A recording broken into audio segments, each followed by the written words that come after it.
The countdown is on for our third annual Skift Global Forum East. Join us this November 19th and 20th in Dubai as we bring together 500 of the region's most powerful travel and tourism decision makers. With executives from companies like Emirates, Accor, Dubai Tourism, and Jumeirah in attendance, this is an event you can't afford to miss. Secure your tickets now at live.skift.com and get ready to connect and learn from the best at Skift Global Forum East.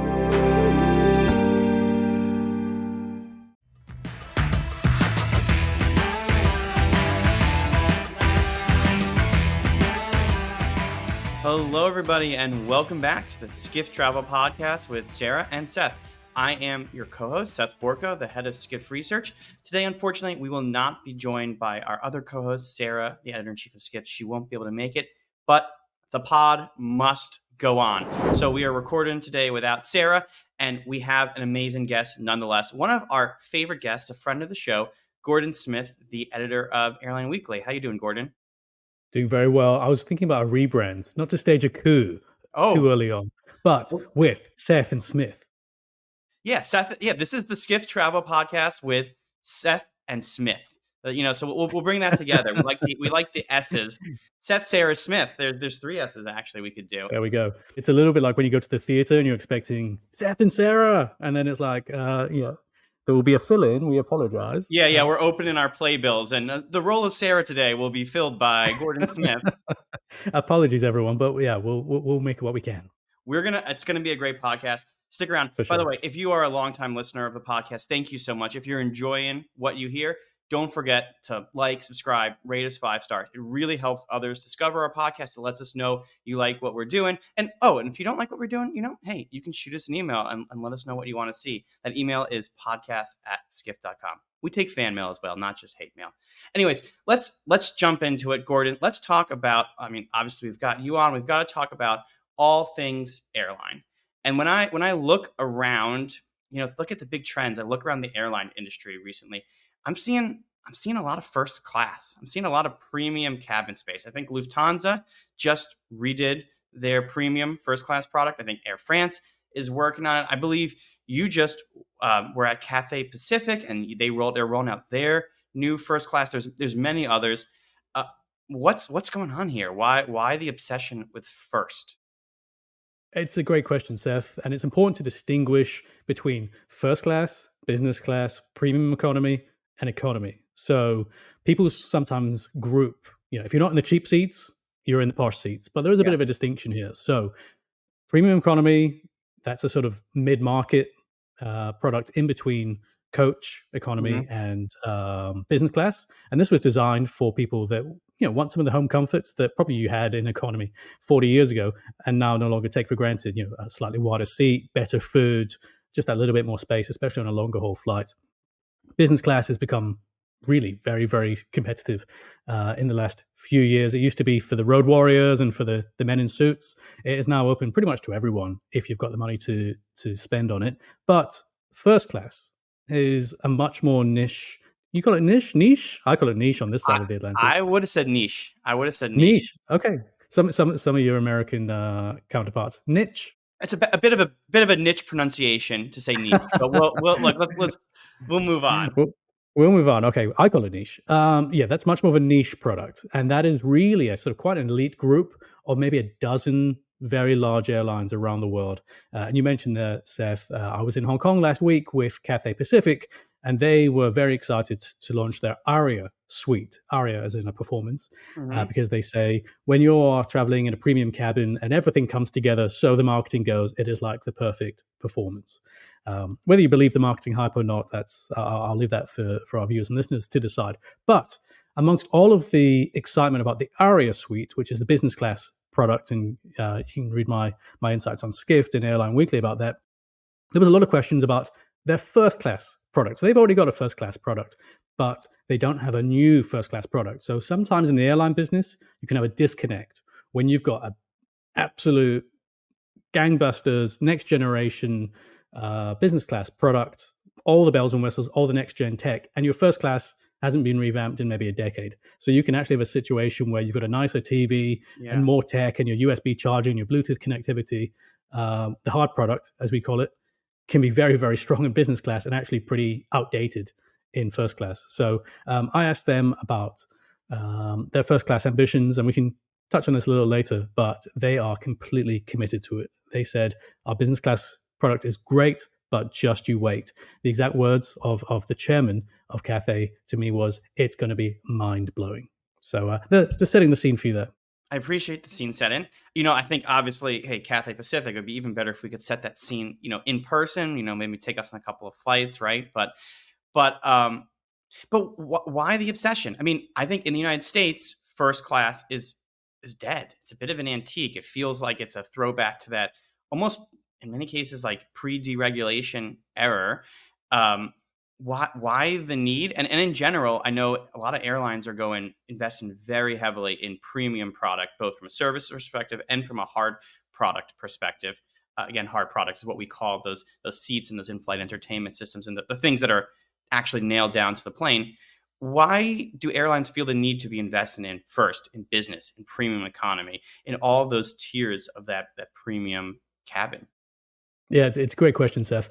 It's important to distinguish between American domestic first class, which some of our listeners and viewers may have traveled on, and international long haul first class. These are very, very different beasts. So American Airlines, you can quite easily jump on there, book a first class domestic ticket, and you'll be in a relatively modest seat. It's not going to be lie flat bed. You're not going to have all of the exciting bits and pieces that you would have on, say, a 12-hour flight across the Pacific. So these are two different product categories, and it seems to be the US in particular that's sort of held on to this first-class domestic concept. But speaking more broadly, why do airlines get excited about it? Because it tells you a lot about the brand. So if you've got a first-class product, even if a tiny fraction of your overall passenger base fly on this thing, it tells everyone at all price levels what you stand for, who you are. It's an aspirational product. It's very, very high margin if you can actually fill these seats. But really, most of the profit, if you speak to most airline executives on an a long-haul airline basis, most of the profit really comes from that business class cabin. That's the sweet spot between getting the volume in there and getting the yields, getting the prices, and getting the frequencies. First class, some might call it a sort of Cinderella product. It's something that isn't necessarily going to be incredibly profitable because it's very expensive. It takes up a lot of space in the aircraft. But from a brand positioning point of view, it's incredibly powerful, and that's why a lot of the airlines that like to present themselves as being the world's best or some of the world's best have hung on to it for so long. But even they haven't got it on every route. There used to be a time when first class was ubiquitous almost on every long-haul international flight. Even amongst that select elite group, the Cathay Pacifics, the British Airways, the Japan Airlines, the Quantises, the Singapore Airlines, and many others, even they cherry pick the routes that they know that they can justify a first-class cabin on. So these hard products, we keep using this jargon, but these hard products, they take a lot of time. They cost a lot of money. You've got to install them on your planes. To put them on your planes, you've got to take your planes out of service. So I think, and this is not just, let's go beyond first class. Let's talk business class. Let's talk premium economy to retrofit an airline that has mostly just two cabins, maybe a 2-cabin configuration, and go to a 3 or 4 cabin configuration. That takes time, money, investment. So you got to feel confident that you're going to see an ROI on that investment, that you're not just going to get whiplashed. So my question to you is are we seeing these demand for these premium cabin configurations? Is that just, it was a big thing out of the pandemic. There was a lot of pent up demand, but there are some concerns that maybe revenge travel is coming to an end. Maybe some of those savings are being spent down.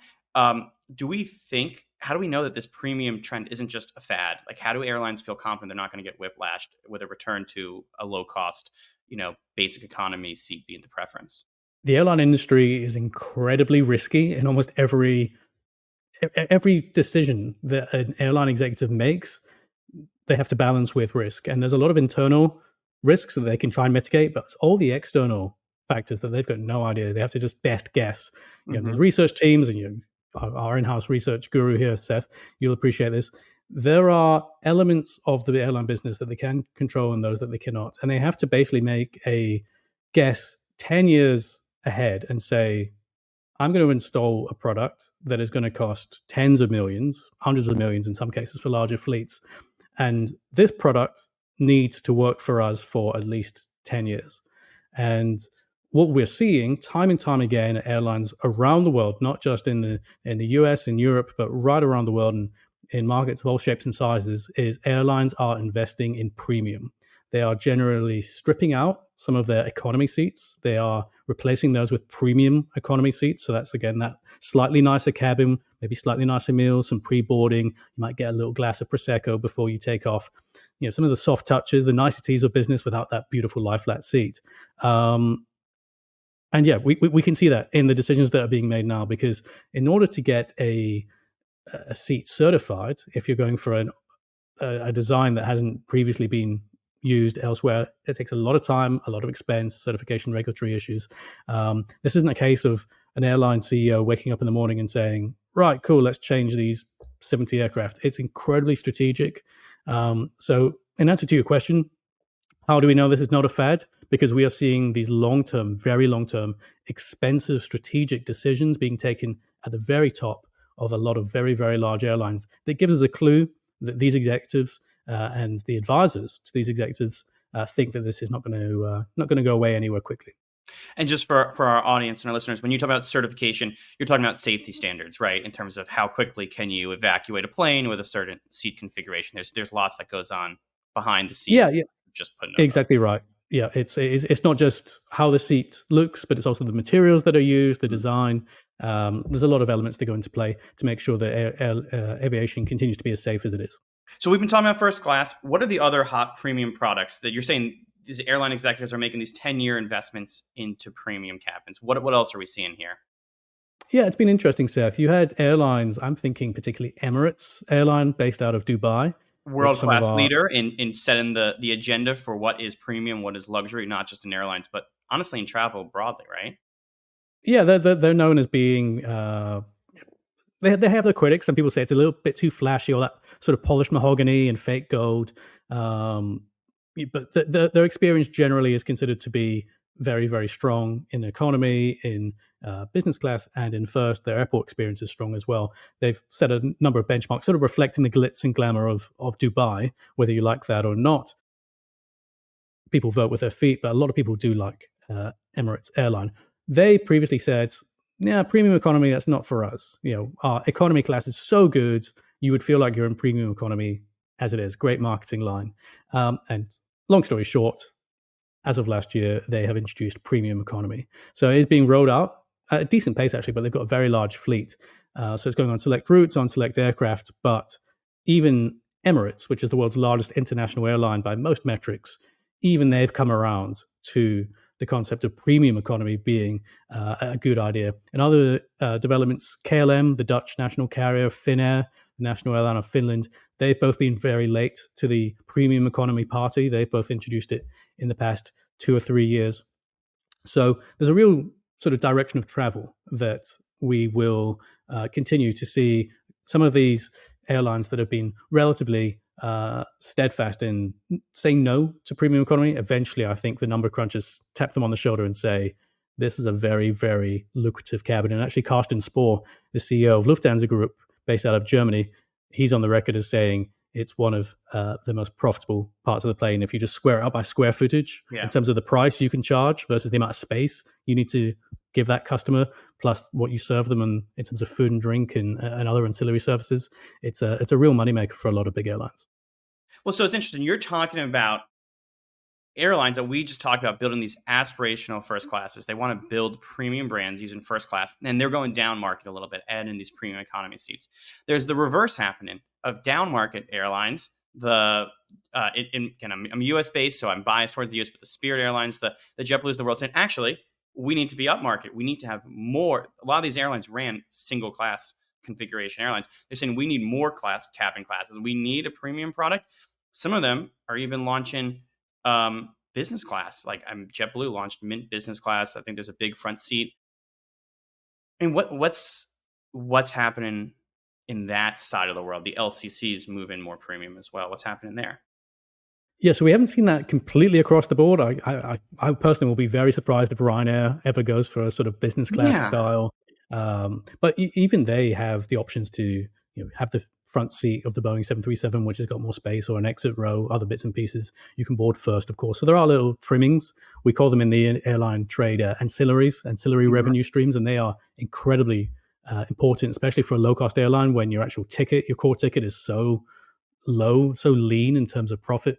That's where you get a lot of the margin for an airline. But going back to the US, you've had the likes of Spirit, Frontier, and others pinched by the likes of United, American, offering a basic economy product. So many of our listeners and viewers, they might have gone on to one of the US big three airlines, United, Delta, and American, and said, hang on, this is a really attractive fare. And then they click through and they find it's the basic economy, absolute stripped back fare. Have you had that experience? It's so frustrating, and it's ruined my flight search experience. I can't trust it there anymore. You have to do these weird little hacks. I go on Google Flights and I add a checked bag, or I add a carry-on bag specifically to my filter so that I screen out these basic economies. Yeah. So if you speak to the airlines, they will say, there's quite sexy lead-in fares. They obviously attract customers in, but they are also giving the consumer choice. So if you don't want to check in a bag, why should you pay for everyone else that's having to check in a bag? If you don't care if you're sitting in the middle seat next to the lavatory, why should you have to pay for the privilege? So they've stripped it right back, and they obviously do have options for sort of all-inclusive, we'll give you the works. But a separate discussion, and maybe you've discussed this on the podcast before, forgive me if I'm repeating myself, there is a bit of a pushback from so-called junk fees and hidden fees, not just in the airline industry, but right across hotels, resort fees. So we are seeing a push for greater transparency, particularly in the US, which is filtering through. But to your point about the likes of Spirit and others moving into slightly more of an upmarket game, I think that's fascinating to see, because it's an acknowledgement that actually top to back, one size fits all, it just doesn't work anymore. And I think they're recognizing that you've got an opportunity here to bring maybe some alienated passengers back into the fold by giving them some of these niceties. I think it is Spirit, don't quote me on this, but I think it is Spirit that is saying, we can block the middle seat for you. So you've got that little bit more space, even though you're still going to be in that traditional, relatively small A320 seat. You are going to have that little bit of space, and you can have some upgraded perks. You can get a little bit of food in flights, or some drinks. You can get that bag included. So when you bring all these elements together on a relatively short domestic flight in the US, I think there will be some people that are thinking, oh, hang on a minute, maybe the likes of the Frontiers, the Southwest even, and Spirits are worth my consideration again, because I have the option to upgrade. I will say, to their credit, I flew Spirit Airlines for the first time recently, and they have their reputation precedes them. And me and my partner, we were scared. I had a great experience. It got me where I needed to go. It was like a 2-hour flight. I got there. It was cheap. So I totally I've changed my mind on Spirit. Just hopefully, not too late, too little too late, hopefully. Was that because your expectation was so low, or was that Yes. because they were genuinely good? My expectation was so low, and it was a short flight, right? My expectation was low, and I set expectations. We had, me and my partner, we had a little airport meeting where he said, it's gonna be small. You're gonna be cramped. It's gonna be okay. We can do it. It's 2 hours. We can do it. And it was great. And it exceeded my expectations, actually. I thought it was gonna be a cluster, and it was not. Let me ask you this, Gordon. Here's one of my big questions when I look at on the airline industry. We are seeing this huge, it's an undeniable trend of low cost in the US getting squeezed, of that shift towards premium in the US and around the world. We are seeing the rise of ancillary around the world. Do you think that low-cost carriers in Asia and Europe are going to get pinched? Is the US the forebearer of things to come in Asia, or is it unique? Like, will we see in Air Asia go more upscale? You know what I mean? I mean, if you look at AirAsia X, which is their long haul division, the two companies, AirAsia and AirAsia X, are in the process of coming together. But that's one for the Airline Weekly Lounge podcast. Well, I'll give that a little plug now. Okay, yeah, So yeah. if anyone's enjoying what they hear, if you want to go into the weeds with Jay Shabbat and I, check out another great Skift podcast, the Airline Weekly Lounge. But they already recognize that on their longest routes on larger planes, so they might be going from Singapore up to Tokyo. That can be 6-7+ hours. There is a market for a more premium product. I remember even with AirAsia, when they flew to London back in 2010, around then, with some old Air Canada aircraft. They had retained the business class product. So I think you are seeing airlines being quite reactive and appreciative of the fact that with all the complexities that come with a upmarket cabin or some sort of modifications to your core product, the payoff can be some really, really great financial rewards. So good call out there. We're not going to get too into the weeds. We are absolutely going to save that for the Airline Weekly podcast. But the general trend that we're calling out here, and that you are calling out here, really, Gordon, is that rise for upscale, the move towards premium, towards business, towards first class. It has huge implications, not just for the airlines, but across the travel industry, as consumers are willing to pay more for a premium, are willing to return to those long haul trips. So absolutely fascinating to talk about. Now, Gordon, you just did a feature story about airlines quiet quitting in China. And so I love that term. China, the largest outbound market in travel in the world, such an important thing. So I can't let you go without asking you about China. But for our listeners, we need to go to a break. So when we come back, we will be discussing China, travel, and the implications for the industry. We'll be right back. Are you tired of sifting through endless resumes looking for the perfect candidate to fill a leadership opening? Skift Executive Search can help. We have an insider view of the travel industry and can leverage both our expertise and connections to find your next rockstar hire. To learn more, visit skift.com/exec-search or email us at execsearch@skift.com.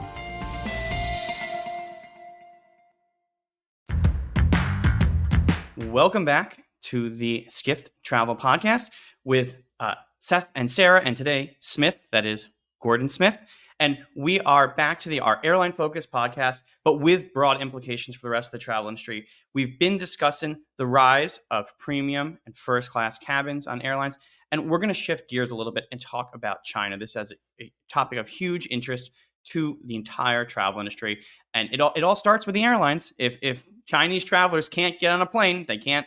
Well, there's a few places they could drive to, but they can't really travel across the globe like they did before the pandemic. So you've wrote a feature story.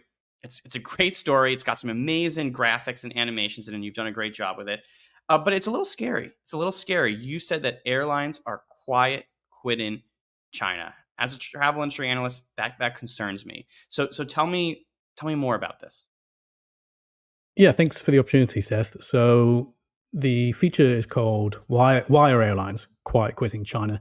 And you might recall the concept of quiet quitting from sort of the later stages of the pandemic, when people in their workplace, they were still in post. You know, they didn't walk into the boss's office with a fiery resignation letter and say, "I quit, I'm out of here, screw you." This is an opportunity to stay in post, but have less output or less productivity or something like that. So I have to actually credit Sean O'Neill, our fantastic hospitality editor at Skift, for sort of joining all the dots together and saying, "Hey, that sounds a bit like quiet quitting," when I was sort of discussing it with him many months ago. So he came up with the quiet quitting element. But how we're applying that to airlines is European airlines in particular, but more broadly, Western airlines are leaving the Chinese market in terms of their frequency, in terms of the number of cities they serve, and in terms of how they go about business in China. It's important to highlight that outbound Chinese airlines, so like China Southern, China Eastern, Air China, and a few others, they are actually doing pretty well. So for the most part, they are filling some of the gaps. There's a lot of factors at play, but the big one for European airlines in particular is the closure of Russian airspace. So if you were flying from London to Beijing before Russia's invasion of Ukraine in February 2022, the aircraft used to fly over Russia on the way from London to Beijing. Flight time maybe around 9.5, 10 hours. It now has to track much, much further south, dodging not just Russia, but Ukraine, and obviously some hotspots in the Middle East as well. Take the long way around, basically.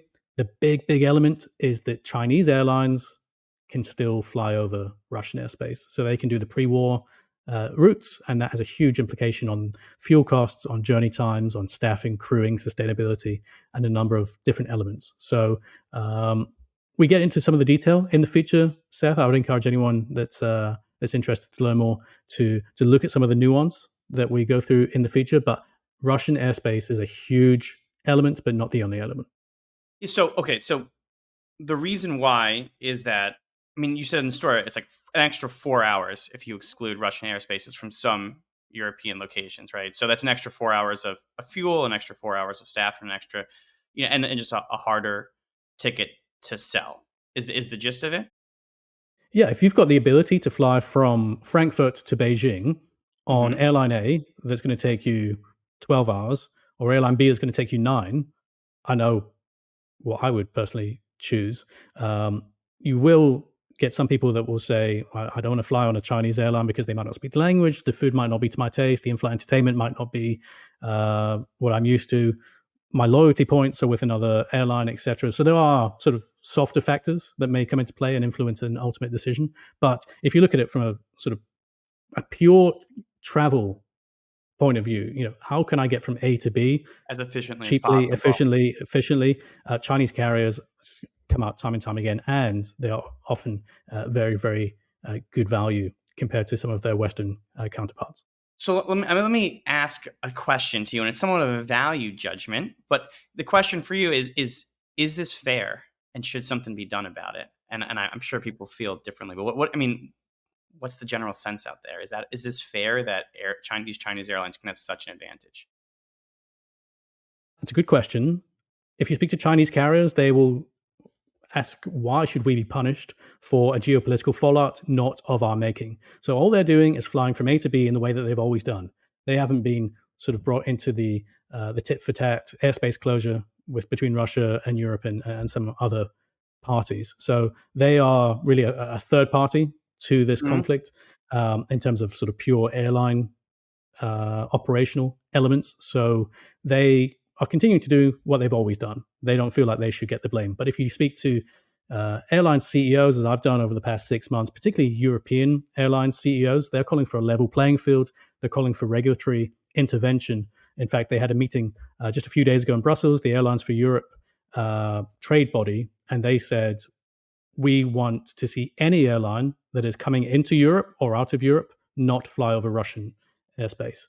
So that would give a level playing field, as they call it. That would be difficult to implement. And I think Willie Walsh, the head of another trade body, IATA, he said it was probably impractical to do that. But they're certainly calling for it. I'll be interested to see if that happens. Also, Willie Walsh, not just any executive in IATA, not just any trade body. That's a pretty influential voice and organization saying it might be impractical. Can I? And sorry, Yeah, go. another shameless plug, because I loads of people listen to this and watch this. Willie Walsh will be joining us in Dallas on November 12th for the Skift Aviation Forum, live.skift.com. I will be speaking to him on stage. I love it. Great plug. Come to the Skift Aviation Forum. It's going to be a good time. Come see Gordon in person and ask him the questions that you think I missed. Let me ask you this though. In this same feature, you also highlight Australian carriers like Qantas. Am I back to niche? Am I pronouncing that right? It is Qantas, right? Qantas, yeah, bonus points if you know what it stands for. It's like Queensland Air, no, Air Yes, something yes, service. that's Yeah, fantastic. yeah. Yeah, Queensland and Northern Territories aerial services, something like that. But there's no U. No, it's never QUANTS. Amazing. Yeah, I mean, yeah, I'm trying to boost my AvGeek bona fides. I'm trying, but let me ask you this: Australia has huge economic and trade ties historically between China and Australia. They're relatively close, and you don't need to fly. As far as I'm aware, you don't need to fly over Russia to get from Australia to China. And still, we are seeing Qantas and Australian carriers pull back their flights from China. So why would an Australian airline, or even, frankly, again, from an American perspective, even a United Airlines, what used to be the large West Coast American carrier flying to China, has also pulled back dramatically. So why would an American West Coast or Australian carrier quit China if there's no Russian airspace issues? Yeah, you're doing something very, very wrong if you're going from Australia Yeah. to China via Russia airspace. Yeah, But yeah, that'd be as weird as flying to Paris by way of Istanbul, right? That wouldn't make any sense. I don't know what you could possibly be alluding to there, Who Seth. knows? Who knows? Who knows? But yeah, back to Australia. Yeah, I spoke to Cam Wallace, who is the CEO of Quantis International, and he said getting out of China, mainland China specifically, was, quote, the right call for his organization at that time. So they'd only been back in China, mainland China, for 6 months after the COVID pandemic, after the route was resumed. They didn't go back into Beijing. It was just Shanghai and Hong Kong. And it was only a matter of 6 months before they said, you know what, this is not working. Our planes are half full. We're going to scrap this route. And if you ask Cam Wallace why they did that, it wasn't that people didn't want to go between China and Australia. The numbers show that there are still plenty of people. A lot of Chinese airlines, a lot of big operators bring a lot of people in and out of Australia between China and Australia. It was the fact that they thought they could get better return on investment for that aircraft elsewhere. So they looked holistically at the global network and said, okay, we can have this pretty marginal hit or miss Shanghai route with loads of Chinese competition, or we can redeploy that aircraft, the crew, somewhere else in our network where we can get better bang for our buck. So they didn't say we're out of China, mainland China forever. They are still serving Hong Kong, and they still do have some options with co-chair partners and others. But they basically said we can get more use for that plane somewhere else. You know, with respect to the CEO of Qantas, who obviously knows the situation better than I do, I mean, does that sound like a legitimate, does that sound like a real, I mean, what I'm sort of hearing, if I were to tease it out, then is that, oh, well, our planes aren't full, or we could get better returns elsewhere. So it's low yielding or maybe a little bit transient. Does that mean that, like, to me, I still read that as saying the demand on this route is not as strong as it was before the pandemic. If before the pandemic, they were able to get really strong returns on this route compared to other parts of the network, and now they're not, that still says to me that there's some sort of a demand or revenue issue with Chinese routes. Does that speak to, like, my mind immediately goes to geopolitics, the political situation with China and Australia and the US and even Europe to an extent has changed during the pandemic. Do you think that this is, we're seeing this reflected in tourism flows? Not necessarily just tourism flows, although that is perhaps a factor. I think the geopolitical element is a really important one, Seth, and it's something that we do cover in the feature. If you've got a sort of quasi-trade war, as we did have between the US and China, saying you can buy this product, you can't buy that product, you've got a cooling of economic relations, and you've also got China having some pretty well-documented internal economic issues of its own. Its economy is still growing very, very strongly, but not nearly as strongly as it was in the boom years. Its real estate market's cooling down. There are some cost of living pressures. So, I think it was United's Andrew Nacella, their chief commercial officer, just last week on their earnings call. He said, we're putting another LA Shanghai into the books, but he thought that was pretty much going to be it.